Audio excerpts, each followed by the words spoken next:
అమెరికాలోని Orlando pulse night క్లబ్లో మారణహోమం సృష్టించి 49 మంది ప్రాణాలు బలిగొన్న షూటర్ ఒమర్ మతీన్కు సంబంధించి మరికొన్ని విషయాలు వెలుగులోకి వచ్చాయి.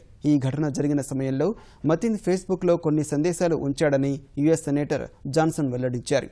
ఒమర్ మతీన్కు 5 ఫేస్బుక్ ఖాతాలు ఉన్నట్లు తెలిపారు.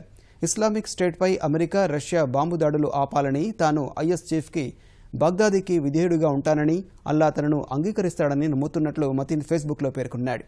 మరో సందేశంలో నిజమైన ముస్లింలు పశ్చిమ దేశాల అసహ్యకరమైన మార్గాలను అంగీకరించారని, వైమానిక దాడులతో పశ్చిమ దేశాలు అమాయకులైన మహిళలు, పిల్లల ప్రాణాలు తీస్తున్నాయని, ఇస్లామిక్ స్టేట్ ప్రతీకారాన్ని వారు రుచి చూస్తారని మతీన్ పేర్కొన్నాడు. ఇక చివరి సందేశంలో మరికొన్ని రోజుల్లో అమెరికా ఇస్లామిక్ స్టేట్ దాడులను చవిచూస్తుందని మతీన్ రాశాడు. ఘటన జరిగిన సమయంలో 16 ఫోన్ కాల్స్ను మతీన్ చేశాడని యుఎస్ సెనేటర్ తెలిపారు.